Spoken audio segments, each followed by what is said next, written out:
fostí, tá mé ráis le chéile, Donach an seo mar só léamh, agus inniu, tá mé chun leanúint ráid le Cleite, ard gara Cleite, an foghlaithe mara, feach, Plandaí Ocracha, feach ar Cleite agus é tríd a gine an planda seo, sa sin nó fiacla móra géire, feach ar Cleite agus an chléibh aige ina lámh.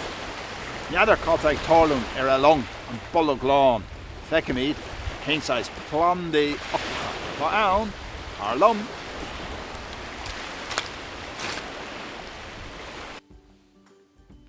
Plandaí Ocracha.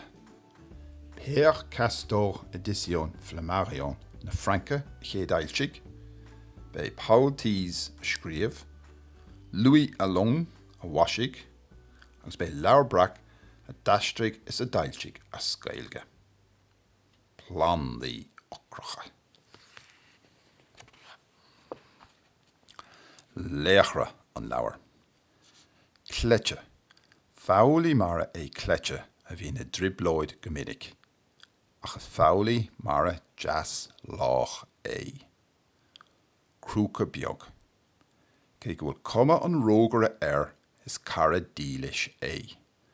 Bíonn sé ré a gcónaí le teacht ag gabhar ar Cleite. Péarla. Sí Péarla ban frinte na chanablach. Cailín cróga í atá lán le sprí. Tá sí an mhór le Cleite. Risín. Paród chabach chlichte é risín. Ní imíonn sé a bhád ó Cleite riamh. Flic-flac. Tá an delbh seo an mhór le crúca beag. Bíonn fonn sprí ag gcónaí air. Cócó. Bíonn an pharóid seo de hir ag maga, ach tá sí an dílis de Péarla. Fech, tá mé ar mór na chairde. Fech, Ián Cuba, Ián Jamaica, Ián Santo Domingo, fech an Ián na chairde an sin. Agus America has, sin áit na bhfuil Cleite, agus ach chleann is ó chairde ina gcónaí. Plandaí feoilsúiteacha. In ó rire, níl planda in an daoine a ithe. Fiú foghlaithe mara beaga. Ach tá plandaí ann a itheann feoil. Tá go leor cineálacha éagsúla plandaí feoilsúiteacha ann. Fás an siad in áiteanna a bhfuil ither bhocht ann. Le marachtáil itheann siad feithidí. Iláin na mara has, fech Iláin na Péarla, sin os cosúil, nó leithéidí nach bhfuil, mór himpeall mar sin. Iláin bhain frinte na chanablach. Fech bolcán mór in a lár, agus na lasracha, ag dul sús go háir sa spéir nach bhfuil. Agus Iláin na seacht gligna, fech brenn sé an cosúil cligan nach mraíon. Plandaí Ocracha. Ceapan gúilte ar a bunk fech na plandaí agus tá go léir bon os cion. Tá Cleite tá hata treis titim de freisin. Fech ar Cleite. Tá sé treis lé mór ordaí anamh isteach agus ag géirí tom isteach sa bharige. Fech Bolg Lán anam na linge. Tá brotach. Difriúil ar hún tam seo, in ceann sin ar acu. Anyway, cab de le hain, cácí nó bláhanna. Bíonn an scéal ag foghlaithe mara beaga. Ní haon siad ar scoil, bíonn siad ag snámh ar fan na bliana, agus itheann siad seaach rosta ar an Donach. Ach, ní bhíonn an scéal chó maith sin acu i gcónaí. Chur gás Cleite, mac an Muintir Phlúir. Tá sé cailte le tuirse ó saolaíoch bertra fuaircha leis, sodóg agus bonóg. Sé caiscín an tanam ceart atá ar Cleite. Tugtar Cleite mar gúil sé beagáinín tannaí. Anamnacha cácí atá ar na páistí ar fad tí Phlúir. Tá barín ann agus tortín agus cléir atá bliain níos óige na cleite. Agus inis sodóg agus bonóg, an dá láchúpla a saolaíodh An Bolg Lán long an Captain Plúr. Dús bhí riméid chleite nuair chunig sé a bheirt fuaircha nua. Bhíoh sé ag spríló agus chuirh sé dinglis ionta. Ach, mar gur tuirse a bháthair agus gur athair an stúr, fágach obair na linge fad faoin na báistí. Ach, dar nóig, chach 13 a chud ama le Juanito, bucha linge an Bolg Lán, bhí sí an rá leis. Fecha, cleite agus cléir agus iad sús go háirt ag bailú na seóta gan obair go léir tásúil ag an mert. Bhíoh barín ina cholas sa chuna ab ansa leis. Ní bhíoch le feicáil ach a chosa. Dág sé sin cleite agus cléir ag glann na bhataí, ag scúr na deice, agus ag deise na seóta ag gathaf an ama. Bhí go cáirde maithe, crúca beag, mach na foghlaithe mar a cáiliúla féis ó gion, agus catlín an chuncar, agus Péarla, iníon rí na chanablach, ag fannacht in éoch lo An Bolg Lán fa seachtaine, agus cheabhraí siad go mór lo. Maidir le risín, paród chleite, cócó, paród Péarla, agus pata delfa chrúca bhig, flic-flac, a chachach an lá ag snáb timpeall na linge, ba bheith an cheabhar a bhí ionta siúd. Tá mé bréan de seo a dúir cleite. Tá agus mise a dúirt cléir. Ba ghearr go deocach a go sean tiismothirí cuairt, dhiúróch sé sin an ládóibh. Ba as an órap a tháinig an dá wamó agus iadó. Bhí bácús ag dadó agus Mama Plúr, mar bhíoch ag an Captain Plúr sa le neachach sé sna foghlaithe mara. Agus bhí siopa bláhanna ag dadó agus Mama Mimosa, athair agus máthair wama. Bhí cruméil brá iadó Plúr, agus bhí hat mór cosúil cácha Mama Plúr, sin dadó Plúr agus Mama Plúr. Bhí mégal fada iadó Mimosa, sin an 6 féasach atá an sin, agus bhí hat de dear cosúla tulip a bhain Matilda, sin iad sin. Ri na páistí chucú agus rug siad go léir baróg orthú. Ach for níor réiteach na sean tiismothirí roha le chéile. Tá ar ngár fáistí an chosúil linn féin a dearch Mama Plúr. Tá mar gáire se acu agus clúsa méir chéile. Is fear dit a dearch dadó Plúr. Ní fear muis a dreig roch Mama Mimosa. Sé mar gáire se atá acu agus clúsa méir chéile se. Tá ceart agat a dearch dadó Mimosa. Is cosúil le rósanna iad. Tá dách leabhain ag trid naige chéile nach bhfuil. Fion bláhanna a dearch dadó Plúr. Tá má gár fásta se cho háling le cácí beaga. Cácí a dearch Mama Mimosa. Tá má gár fáistí bochta in raim ag placarí ráire. Ach, hí na páistí go sásta ag oscailt a go brontanas. Thug Mama agus dadó Plúr lo go leor rudí milise I marlí leach air. Millteáin ghate, maidí líreach ag groch crín bhealma agus úlaí tofií. Agus, mar gur bhrá le foghlaithe mar a orchistí, hí Málaí Lán le harigad seachláide ann freisin. Thug Mama agus dadó Mimosa lo roinnt Plandaí ón áise, agus síalta dearga I botaí cré. Fan go bheiceisih a dúirt dadó Mimosa, nuair ásaigh siad ní aithnóise for long níos bó.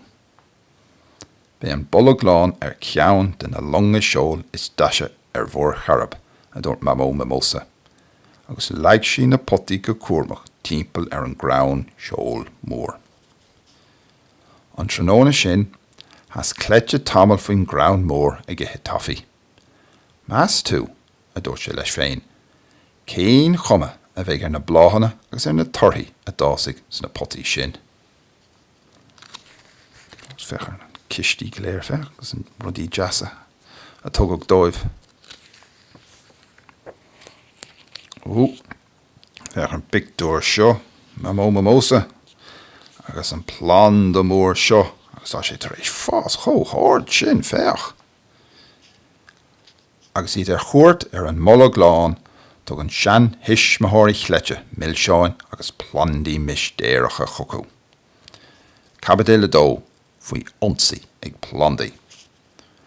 For níor an mórán cleachta ag Muintir Phlúir na ag Muintir Phlúir ar éráid war charab. Maidin hí millseán na báistí láite.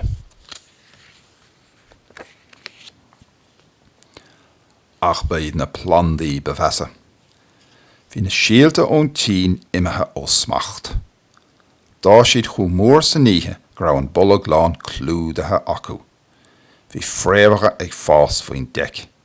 Bhí géige lúpa hart ar na crín seoil agus créamhacha fásta cho háard leis an granóg. Bhí na foghlaithe mar a féin in raim ag na géige faga delganacha. Fechar agus Juanito bocht agus ag graim ag an blanda Bhí an Captain Plúr agus Mama ceangailta den stúr acu. Bhí lábha is cosa bharín ceangailta agus ní rá sé an teach amach as an ngona mór rá sé chola ann. Ní rá le feicáil ach an dá chos a bhí goba amach a spéil na ghona. Bhí forann an Bolg Lán I dtrioblóid. Ní rá an antrod ach na sean tuis mathirí.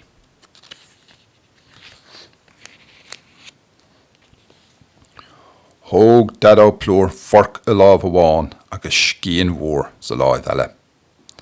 Nuair a thagach sé ar dhéag ghearach sé mar a dhéanthá le hispín.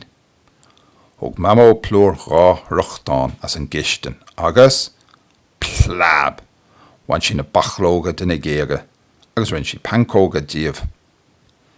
Thá Dadó Mimosa na fréamhacha le bhurga.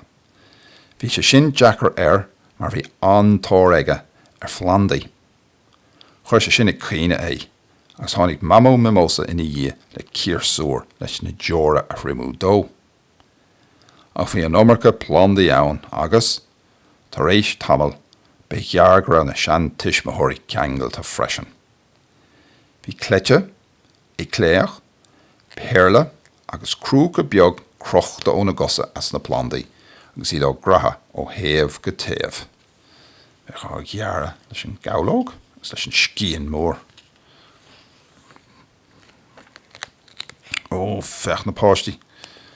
Cleite, cléach, a chrifuair, crúca beag, sin cara leis, agus Péarla a grá geall agus go léir. Ceangailta ag na Plandaí éagsúla.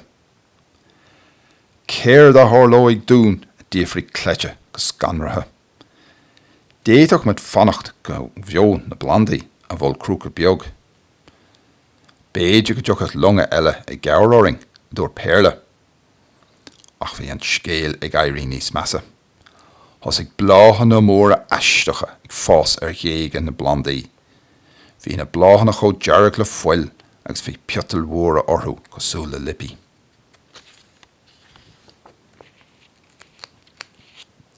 Fechan na bláhan an sin.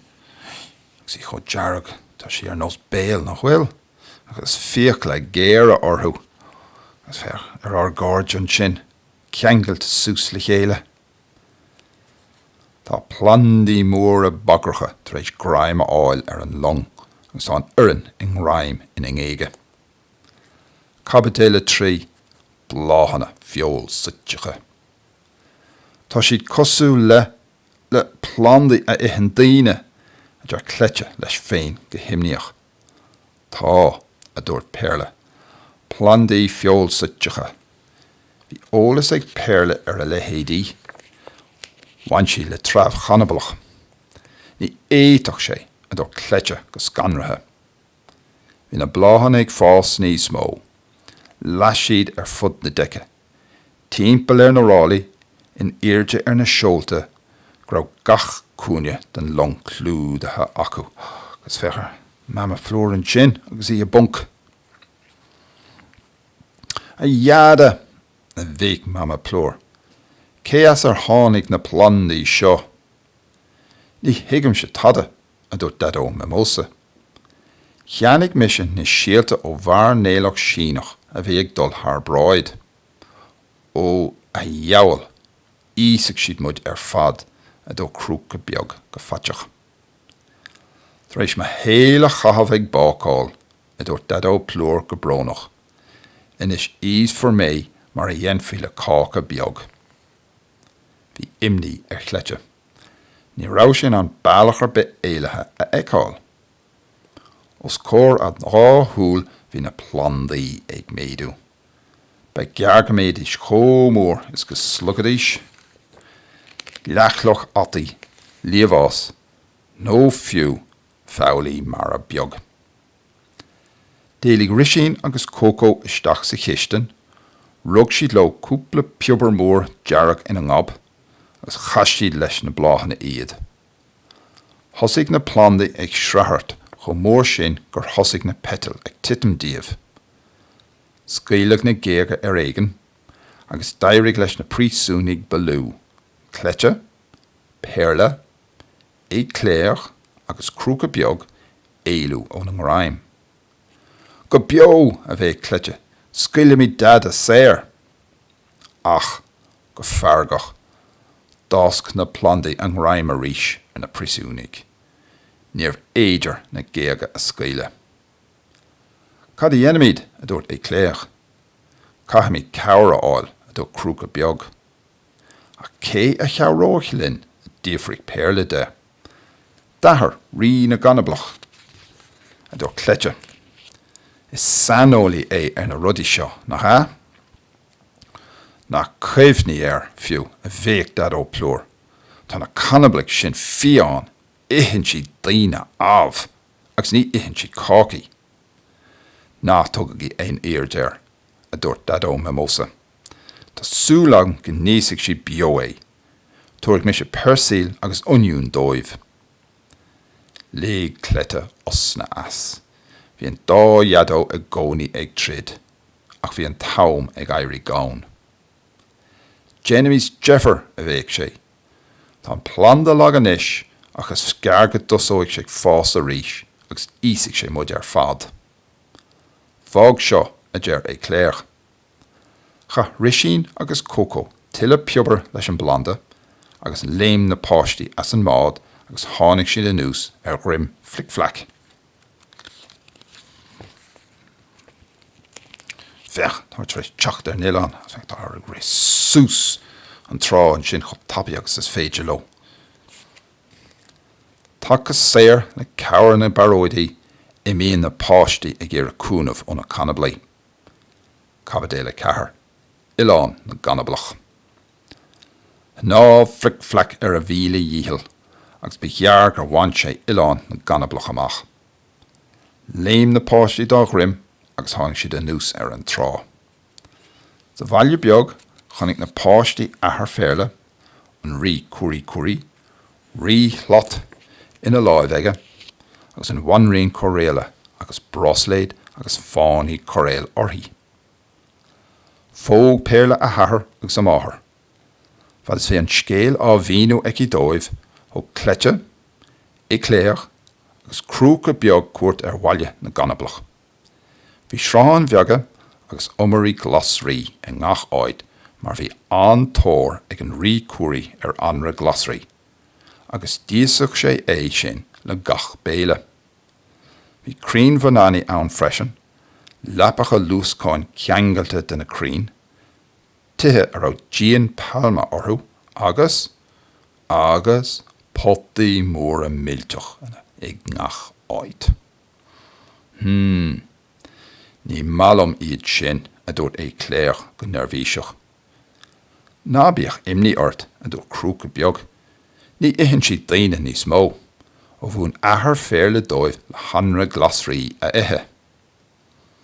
Agus céird faoi siúd a díofrigh Cléir de, agus hín si a méir le sean chanablach a bhí ag cuimilt a hanga dá íochla agus ag fearra orthú. Neam, neam. San chanablach leis féin agus isce lena chud fiacla aige. Lena bhaide siúil rinne sé Jeffar I drón na báistí. Chuan na foghlaithe mar óga I bholach taobh hir do fota mór agus iad ar cruthe le fatís. Tháinig Péarla agus an rí cuairí chocu de ré. A iadó cruk chairde tá ar bun agat a dúirt Péarla go crosta. A iada nach chun náire ar bithart a dúirt an rí cuairí. Níl tú ag géire cóide féarla a ithe an bhfuil. Rinne an seanar gnúiseacht agus dimig sé leis fear an trúr acu. Agus fatís an dain orthú agus iad faoi chealt taobh hir an fota mór. Cahamid bheith arach ar chean ahracha a dúirt Cleite. Jennig I Jeffar a dúirt an rí cuairí. Tá bailach agamsa le stoppa chur leis na Plandaí feoilsúiteacha. Lean na páistí an rí agus chud chanablach go dtí na curcha ar an trá, agus dimig siad lo ag umrumh I dro an Bolg Lán. Bhí flic-flac ag snámh chun tosaigh orthú. Ina lámh ag an rí bhí gá bhála móra chairde. Chairde tá an sin agat a dtíobhfaí Cleite de. Is gear go bheice tú a dreigear an rí go rúnda. Fechar thu ag teacht. Fechar Péarla an sin, sús ag tú sa bháid, agus na Plandaí, agus na bláhan na móra dearga. Agus fech an dá fearóid ag eitilt mór hímpel. Tá bailach feite ag rí na chanablach chun na Plandaí a stoppa. Ach caithfir Jeffar a dhéanamh. Cabit le cuaig, gach rod ina cheart. Nor tháinig na curcha cho fada leis an Bolg Lán, bhí risín agus cócó ag eitilt in ngach tro. Níor a móra an peobair dhearg fanta acu. Ó ceann na bláhanna na curcha faoi deara, agus héin sé níos guridómh le graim a bhreith orthú. Bhí fatís ar chleite go bheadh sé slucha acu, a cho Péarla scían mhór a thathar agus crack! Wan sin cheann den bhlá fecharí. Leis an scían mór. Grám a chríthú a stór a bheith an rí cuairí, nach trua gur feol séantóirí muid, dhéantha an chanablach go Joe. Chléis sé ar na paróidí agus thug sé ordathe dóibh I dteanga na chanablach. Thógan dá éon mála ina ngab agus deitil siad in airde san air. Os cion na linge, lig siad na málaí as an ngab. Doscail na málaí, agus scapach púdar dearg os cion na linge, os cion na Plandaí, agus os cion na brísúnach. Peobair a bheann. Peobair speisialta a thugan rí leis ón Afric. Bhí sé 1,000 uair níos láidre ná na peobair dhearga. Bannach an orag cratha as na Plandaí gur hit na petil ar fad díobh. Lúb na dealga, bhris na géagáin, agus thruimig na fréamhacha. Bhí na Plandaí ag fáil bháis. Atim! Plandaí bréana, tá na ghráin agam ar chrín agus ar bhláhanna agus ar hialta a dúirt Dadó Plúr go cantalach agus ag brathnú go feargach ar Dadó mimosa. Muise, a dúirt Dadó mimosa, ní thorlóch sé seo ar chur ar bith do me riine sivéalta a bhí an Muintir Phlúir in áit a bheith ag fáilíocht ar an bharige. Ba cheargar an dá Dadó ag bagart ar a chéile. Thosaigh an dá wamó ag scradach. Fúil smaoinemh Cleite. Ris sé go dtí an clíomháin, agus thug sé leis an dá fáiste. Leag sé bunóg in Maclan Dadó Plúr, agus sudóg in Maclan Dadó mimosa. Bhí na leanaí ag gáire, agus ba cheargar an dá Dadó ag gáire. Bhí siad ina gáirde inis, nach é Cleite a bhí cliste. Nach atá slachtfar a dúirt mimosa, agus í á póga an lechan jazz. Is tú me fictúr féin. Sí me fictúr sa í a dúirt Mama Plúr á póga an lechan clé. Nor bhí siad séir ghlach an captéin Plúr buchas leis an rí cuaí. Thug an rí cuiridómh séir a chahabh an Ileán. Bhí riméid Féarla, bheith Cleite eici de féin. Bhain go bheice tú, a dúirt sí leis. Is é me Ileánsa an Tileán is deise dain, ó stoppamar ag githe torasóirí.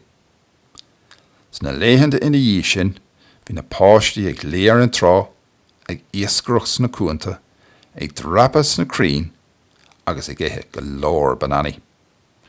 Ach, ihe bháin, tháinig siad a Mama Plúr, Mama Mimosa, agus chean chrúc crunathe timpeall an bota bhó an maille. Bhí anra aisteach a bhasca acu.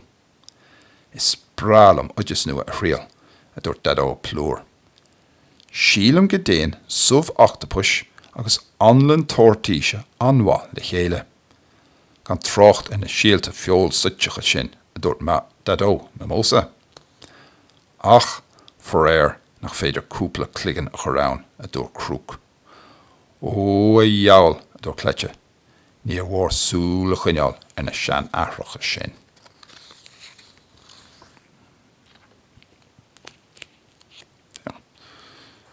Iver a hen, an túidir sin Paul Hees, a scríomh, agus fech sin Louis Allon, a rinne na picturí jasa. Nis lé min piece of shot freshen. Folklore. Placara. Dinne a itheann an omarcha. Bachlóg. Fás glas a hagan Flanda sulle dagan blá Muircha. Slágéir fuil fiofric le mílta móra a warú. Ríthlat. Bata mór náideach atá mar chórtha chuacht an rí. Feol séantóir. Dinne nach nihin feol. Cluiche chur na plataí lena gud únéirí.